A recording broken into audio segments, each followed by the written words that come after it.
রাজু ও স্বপ্নার ভালোবাসার মধুর মুহূর্ত। রাজু ও স্বপ্নার জীবনের ব্যস্ততা যতই বাড়ুক, তাদের ভালোবাসার বন্ধন দিন দিন আরো গভীর হচ্ছে। বিকেলের এক নিস্তব্ধ সময়ে রাজু স্বপ্নাকে একটি রেস্টুরেন্টে নিয়ে যায়।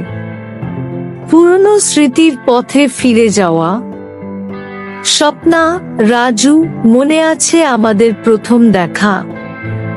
এই রেস্টুরেন্টে বসে তখন আমরা কত স্বপ্ন দেখতাম। রাজু: হ্যাঁ, সেই দিনগুলো ছিল স্বপ্ন দেখার শুরু। আর আজ আমরা সেই স্বপ্নগুলোকে বাস্তব করেছি। দুজনের আলোচনায় তাদের প্রথম ইউনিভার্সিটি দিন, প্রথম কাজের শুরু এবং ফাউন্ডেশনের যাত্রার কথা উঠে আসে। তাদের রোমান্টিক মুহূর্তের স্বপ্না রাজুর দিকে তাকিয়ে বলে, তুমি ছাড়া আমি এমন কিছু করতে পারতাম না রাজু। পরিবার ও বিদেশি বন্ধুদের আমন্ত্রণ। কয়েকদিন পর রাজু ও স্বপ্নার বাসায় এক বিশেষ আয়োজন। পরিবারের আমন্ত্রণ। রাজু ও স্বপ্নার অভিভাবক এবং আরিফের পরিবার প্রথমবার একসঙ্গে তাদের বাসায় আসবে। পরিবারগুলোকে বিশেষভাবে সম্মান জানিয়ে দাওয়াত দেওয়া হয়েছে।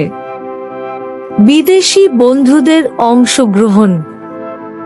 বিদেশি ব্যবসায়িক বন্ধুরাও এই আয়োজনে অংশ নেবেন। বিদেশি অতিথিরা রাজু ও স্বপ্নার গল্প শুনে মুগ্ধ। তারা তাদের ব্যবসায়িক সাফল্য এবং মানবিক কাজের জন্য রাজু ও স্বপ্নার প্রশংসা করেন। অনুষ্ঠানের মুহূর্ত। আতিথেয়তা। রাজু ও স্বপ্নার পরিবার অতিথিদের জন্য বিশেষ আয়োজন করেছে। খাবারের টেবিলে দেশের ঐতিহ্যবাহী খাবার পরিবেশিত হয়। প্রশংসার জোয়ার। বিদেশি বন্ধুরা রাজু ও স্বপ্নার গল্প বিশ্বে ছড়িয়ে দেওয়ার প্রতিশ্রুতি দেন। তাদের ভালোবাসা, মানবিকতা এবং সাফল্যের গল্প যেন সবার জন্য প্রেরণার উৎস হয়ে ওঠে। স্বপ্নার অনুভূতি।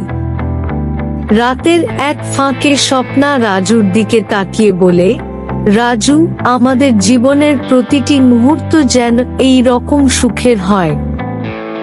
রাজু উত্তর দেয়, স্বপ্না, যত ব্যস্তই হই, তোমার সঙ্গে থাকা মানে সবকিছু ঠিকঠাক। এই মুহূর্তগুলো তাদের জীবনের আরো এক রঙিন অধ্যায় হিসেবে যুক্ত হয়, যেখানে ভালোবাসা, পরিবার এবং বন্ধুত্ব একসঙ্গে মিলিত হয়। Thank you very much to friends to watch the video patiently. Please let me know what you think of the story in the comments. If you haven't subscribed to our channel yet, turn on notifications now.